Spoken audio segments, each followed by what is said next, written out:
بسم الله الرحمن الرحيم. الصلاة والسلام على رسول الله وعلى أصحابه الأجمعين.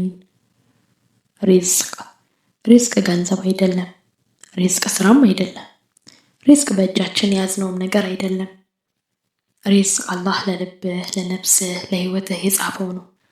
አንዳንድ ጊዜ በሰዎች ሊመጣ ይችላል። አንዳንዴ በህመም ይመጣል። አንዳንዴ ደግሞ በጸጥታዎች ውስጥ ይመጣል። ሪዝቅ ስለ ጥረት ሳይሆን ስለ ቀድር፣ ስለ ምህረትና ስለማይታይ አላህ ጥበቃዎች ነው። ምናልባት ጠንክረህ ሰርተህና ምንም አታገኝ ይሆናል። ትንሽ አድርገህም ሁሉንም ታገኝ ይሆናል። ምክንያቱም አላህ ነው በሩንም መዝጋትም መክፈትም የሚችለው። የሪዝቅ ሀሳብ አላህ በቀጥታ በቁርአን ላይ ገልጾታል። ወፊ ሰማኢ ሪዝቁኩም ወማ ቱዐዱን፣ ቃል የተገባላችሁ የእናንተ ሪዝቅ ሰማይ ላይ ነው። ይህ አላህ ሱብሓነሁ ወተዓላ ቃል የገባው ነው። ሪዝቃችን መክቱብ ነው፣ የተጻፈ ነው። የትም ብንሄድ አንፈልግም ብንል እንኳን አይቀርም። ልክ እንደ አጀል ሞት እንደሚያሳድደን ሁሉ ሪዝቃችንም አይቀርም። ከሞት እንደማናመልጠው ሁሉ ከሪዝቅም አናመልጥም። ሁለተኛ ደግሞ የሰው ልጅ ገንዘብ ይወዳል። በቁርአን ውስጥ እንዲህ ብሎ የሰው ልጅ የገንዘብ ፍቅር ገልጾታል። ወቱሂቡነል ማለ ሁበን ጀማ፣ ገንዘብን፣ ንብረትን፣ ንዋይን በጣም ትወዳላችሁ ነው ያለው። ይህ ከሰው ልጅ አፈጣጠር ውስጥ ነው። በዚህም ላይ ደግሞ ችኮል ነው። ግን መረሳት የሌለበት ቃላት አንደኛ የመጀመሪያው ወፊ ሰማኢ ሪዝቁኩም ወማ ቱዐዱን፣ ሁለተኛ ደግሞ ወለው በሰጠ አላሁ ሪዝቀን ሊዒባዲሂ ለበቀው ፊል አርድ፣ አላህ ሱብሓነሁ ወተዓላ ለባሪዎቹ እንደፈለገ ሪዝቁን ቢሰጣቸው ኑሮ ምድር ላይ ድንበርን ይጥሱ ነበር።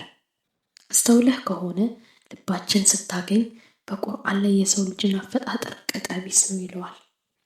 መጥፎ ነገር ሲያገኙ ተግለጭላጭ ነው፣ ይነጫነጫል፣ ያማርራል፣ ተስፋ ይቆርጣል። ኸይር ነገር ሲያገኙ ደግሞ ከልካይ የለው፣ መኮፈስ ይጀምራል።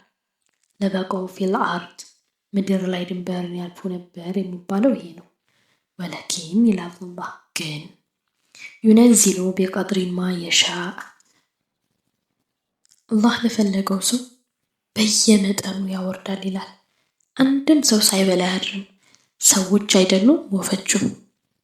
ነቢዩ ሙሐመድ ሰለላሁ ዐለይሂ ወሰለም እንዲህ ይላሉ፣ አላህ ላይ እውነተኛ የሆነ መመካትን ብትመኩ ወፎችን እንደሚመግበው ይረዝቃችሁ ይመግባችሁ ነበር።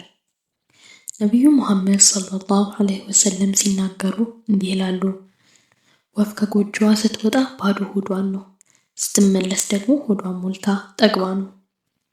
አላህ ያንተን መጠን ያውቀዋል፣ ምን እንደሚያስፈልግህ ያውቀዋል።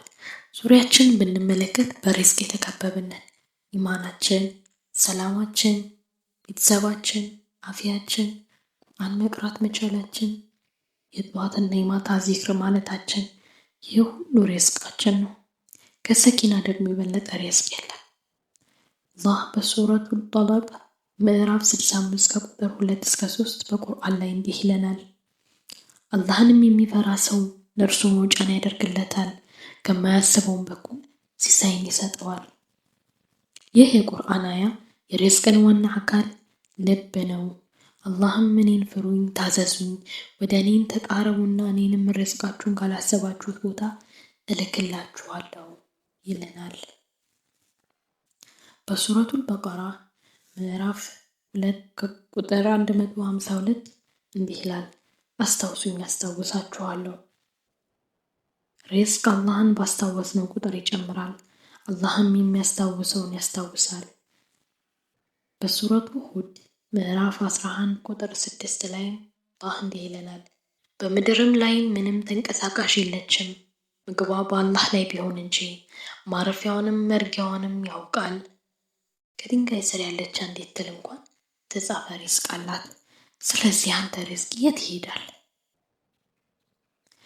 ረሱል ሰለላሁ ዐለይሂ ወሰለም እንዲህ ይላሉ፣ ትርሚዚን በዘገቡት ሐዲስ ላይ በአላህ ላይ እውነተኛ መመካትን ብትመካ ወፍን እንደሚመግበው ይመግበህ ነበር። ከጎጆዋ ስትመለስ ተርባ ነው፣ ስትመለስ ግን ሆዷ ሞልታ ነው። ወፏ ምግቧን ከየትና እንዴት እንደሚመግባት አታውቅም። በአላህ ላይ ተማምነው መብረር ብቻ እንጂ። ረሱል ሰለላሁ ዐለይሂ ወሰለም ኢብን ሒባን በዘገቡት ሐዲስ ላይ እንዲህ ይላሉ፣ አንዲትም ነፍስ የተጻፈላትን የርስቅ ሳታገኝ አትሞትም። ለአንተ የተጻፈች አንዲት ጥሬ ወደ ሌላ ሰው አይሄድም። ከታሪክ ማስታወሻ እንደምናየው ማንም በሌለበት በረሃ ላይ ሪዝቁን ስላገኘው ወጣት ታሪክ እናያለን። በ2019 ዓ.ም እንደ አውሮፓውያን አቆጣጠር ሳውዲ አረቢያ ውስጥ ፈይሰል የተባለ ወጣት በረጅም በረሃ ላይ በመኪና እየተጓዘ ነበር። በድንገት መኪናው ተበላሽቶ ይቆማል። ኔትወርክ የለም፣ ሰው የለም፣ ሱቅ የለም። ሰዓታት አለፉ። ውሃ የለውም፣ ምግብ የለውም፣ የሚረዳው የለውም። እንዲህም ብሎ ዱዓ አደረገ፣ ያ አላህ አንተ ማንንም አትረሳ፣ ዛሬ እኔን እንዳትረሳኝ። መሸ፣ ቀኑ ጨለመ። በጣም ተጨንቋል፣ ተጠምቷል፣ ደክሟል። በለበሰው ጃኬት ተጠቅልሎ መኪና ውስጥ ተኛ። አይኑ ልክ ሊጨፍን ሲል የእግር ኮቴ ሰማ። አንድ በዕድሜ ጠና ያለ ነጭ የለበሰ ፈገግ ብሎ ካጠገቡ ቆመ። ልጄ ለምን እዚህ ተቀመጥክ ብሎ ጠየቀው። ፈይሰል በጣም ደንግጧል። በአካባቢው ቤትም ድንኳንም ዋና መንገድም የለም። ለሰውየውም ሁሉንም ነገረው። አትጨነቅ፣ አላህ ሪዝቅህን በሰዓቱ ልኮልሃል አለው። ቀዝቃዛ ውሃ ሰጠው፣ ትኩስ ፍራፍሬና ሞተር እንዲያስነሳ ረዳው። ፈይሰልም መለስ ዞር ብሎ ሊያስመሰግነው ሲል ሰውየው በቦታ የለም። ምንም የእግር ኮቴ ሳይኖረው ሄደ። ፈይሰል ሌሊቱን ሙሉ ሲያለቅስ አደረ። ከዛም በኋላ እንዲህ አለ፣ ሪዝቅ በሰዎች ብቻ ወደ አንተ አይመጣም።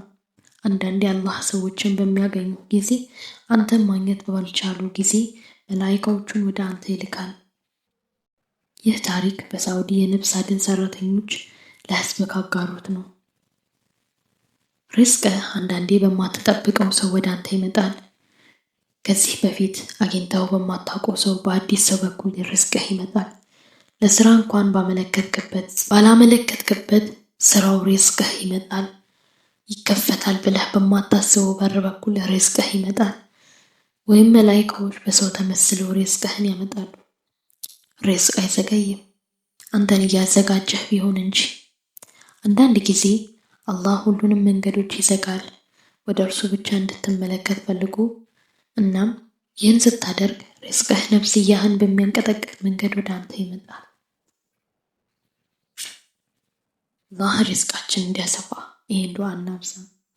አላሁመ ያ ዋሲዐ ሪዝቅ ያ ፋቲሐል አብዋብ ኢፍታህ ሊ አብዋበ ረሕመቲከ ወሪዝቂክ ወጅሒኒ ቢሃላሊክ አን ሐራሚክ ወቢፈድሊከ አማን ሲዋክ ወላ ተኪልኒ ኢላ ነፍሲ ተርፈተ ዐይን። ያ አላህ ያለ ገደብ የምትረዝቀው ሁሉም በር ከፋች የሆንከው የራሕመትህን የሪዝቅህን በር ክፈትልኝ፣ በሐላል አብቃቃኝ፣ እናም ከሐራም አርቀኝ፣ በአንተ ጸጋ ሙላኝ። እኔን መቼም ለራሴ አትተወኝ፣ ለአፍታም ቢሆን እንኳ። አላሁመ አሚን።